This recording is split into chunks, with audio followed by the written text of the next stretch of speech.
Pitch our film. What do you want to do first? Well, drop my film review. Yeah, have you actually got some notes other than go watch Goodfellas this week? I made so many Goodfellas notes as well, but I'm not doing that.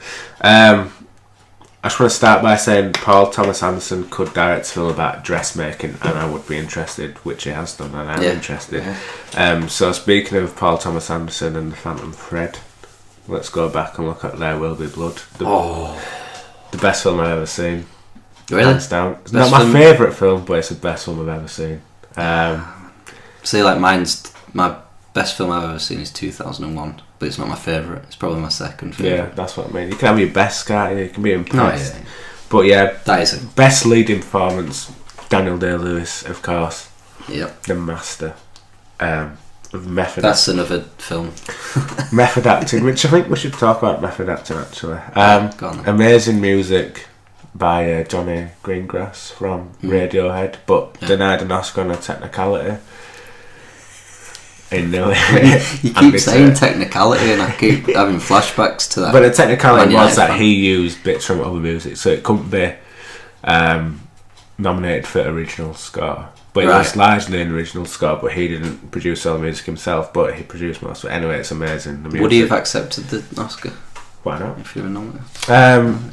For me, it's just a look at the human condition in terms of greed, and you've got that whole turn of the century oil outbreak in America. Yeah. But to be fair as well, Paul Dano is just as good for me as Daniel Day-Lewis in that film. Is really never gets mentioned, but it really should. It's brilliant. You know he's in Black Mirror. No, in the new ones. It's in the Star Trek one. No, it's not Paul Dano. It's McPoyle. It's McPoyle. He's like the Paul and the Paul Dano. I thought, hold on, they've got Matt Damon and Paul Dano. Fuck, this is going to be a stacked Black Mirror. Yeah. I think the first time I watched this film I was really ill. And it's not the sort of film you watch when you're ill. No, it was good. Yeah? Therapeutic. Yeah. But I could watch it again and again. It is a long film, but it's one of those that you appreciate the length of it. It's just you sit down, you sink into it. Honestly, what a film. Good twist in the way at the end, but I won't give that away. Is that the bowling alley scene?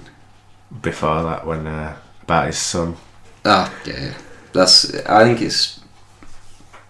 I think that's... I mentioned last week with Under the Skin in BBC's 100 Greatest Films poll. I think There Will Be Blood.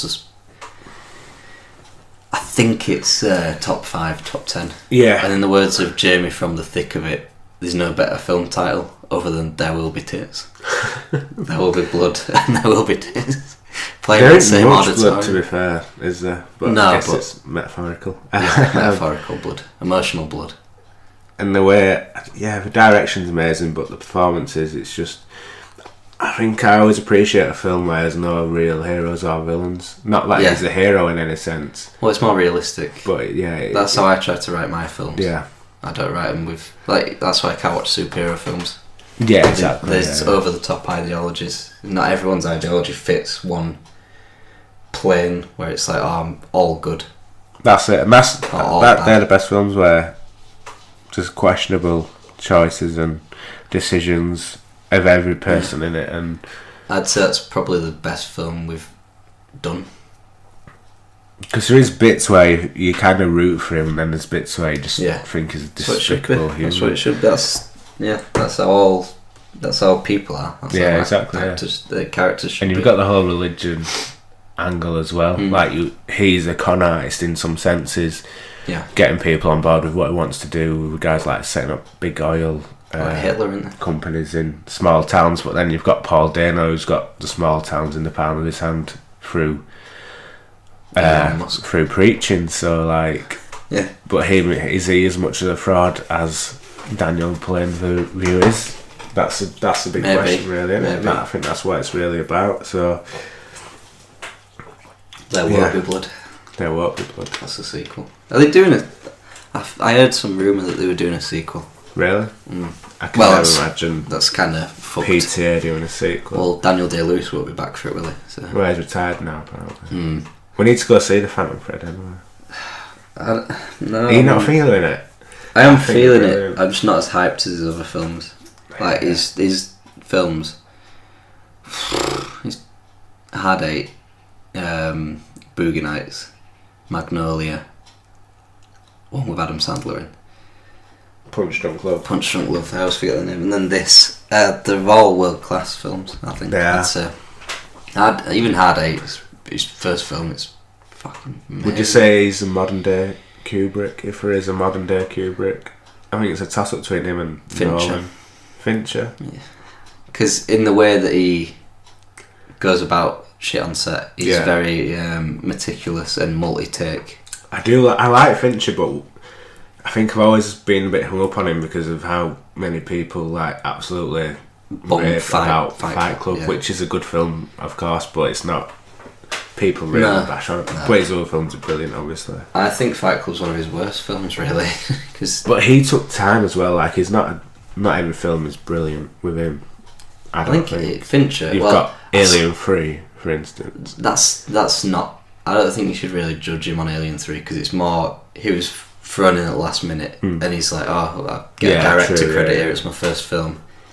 Fincher is. I think it's probably one of my favourite. He would be close to modern day Kubrick. His films are. If you take out Girl with a Dragon Tattoo, I'm not really. I even like that. Yeah. I'm disappointed it got dropped. Yeah. This is like there was no sequels or anything. No. Well, it's supposed to be like 3 or 4, isn't it? But he's got Zodiac, Gone Girl, amazing film. Gone Girl is amazing. Panic Room. Another world. But he adapts a lot as well, doesn't he? It's not original. So did Kubrick never made an original film. Yeah. 2001, you could say, was original because they were writing, both him and Arthur C. Clarke were writing it alongside each other. Stephen King would probably say Shining is because he hates it. Yeah, but prefers the TV version. Yeah, but Stephen King's Killer Bushes or whatever. Misery. Does he like Misery? I don't know. The film version, because in the film they don't cut off James Caan's leg, and it's just broken in it. Yeah, it is broken in the film. I've not read the book. But in the book, for anyone who wants to know, chopped off. It didn't take away from the film. It's just that's not. What's the best Stephen King film adaptation? The Shining. If you exclude The Shining. If you exclude The Shining. Have you seen the new It yet? No, I haven't seen it. I haven't seen the new one. I wouldn't say the old one. That's a TV movie broken up into parts, isn't it? I wouldn't. That's probably my favourite if you exclude The Shining, but it's not the best. Probably Misery or Carrie. What about Stand By Me? I can't stand that shit. What's wrong with Stand By Me? That's a great film. Not into it, man.